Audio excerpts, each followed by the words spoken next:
आज हम डिस्कस करेंगे distinction between methanol and ethanol कि हम मिथानोल और इथेनॉल को जो है वो किस तरह से डिस्टिंग्विश कर सकते हैं।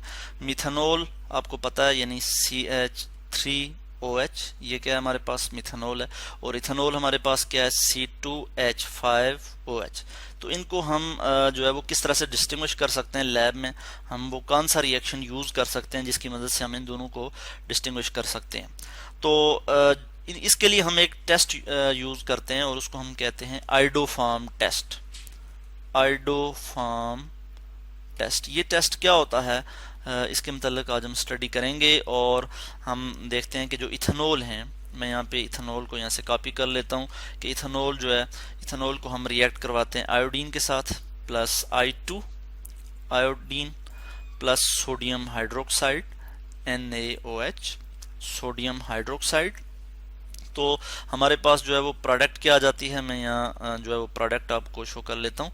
यानी हमारे पास आ जाता है CHI3 प्लस HCOONA प्लस, मैं यहाँ पे मजीद जो है प्रोडक्ट्स नीचे लिख लूँगा, NaI सोडियम आयोडाइड, और फिर प्लस जो है हमारे पास वाटर का एक मालिक्यूल यहाँ पे आ जाएगा प्लस H2O।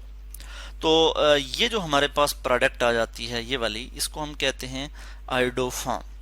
इसके येलो प्रेसिपिटेट बन जाएंगे, येलो PPT। और प्रेसिपिटेट का तो आपको पता ही है कि इनसॉल्युबल सब्सटेंस या इनसॉल्युबल पार्टिकल जो किसी सॉल्यूशन में जब आ जाते हैं किसी रिएक्शन के नतीजे में, ठीक है, तो ये हमारे पास जो है वो प्रेसिपिटेट होते हैं।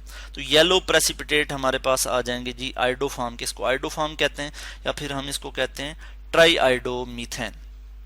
इसका यहाँ पे मैं नाम लिख लेता हूँ, triiodomethane METHANE plus sodium methanoate plus sodium iodide plus water यहाँ पे आ जाएगा। इसी तरह से ये जो इथेनॉल हैं ये तो ये रिएक्शन शो करेंगे, ठीक है, मगर जो मिथेनॉल हैं वो ये रिएक्शन शो नहीं करेंगे। ये रिएक्शन मैं यहाँ पे अगर लिखता हूँ किसके लिए जी, मिथेनॉल के लिए, यानी CH3OH plus iodine plus sodium hydroxide.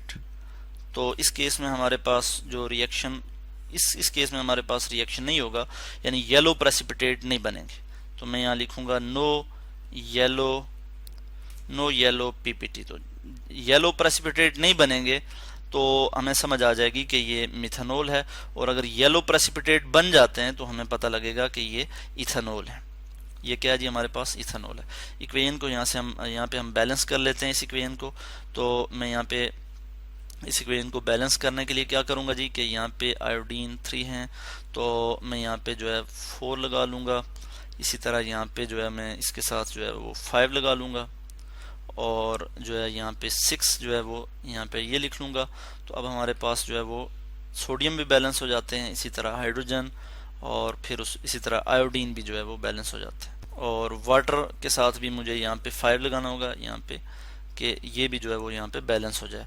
तो इस तरह से आज हमने डिस्कस किया कि हम आइडोफार्म टेस्ट के तहत हम मिथेनॉल और इथेनॉल को जो है वो डिस्टिंग्विश कर सकते हैं।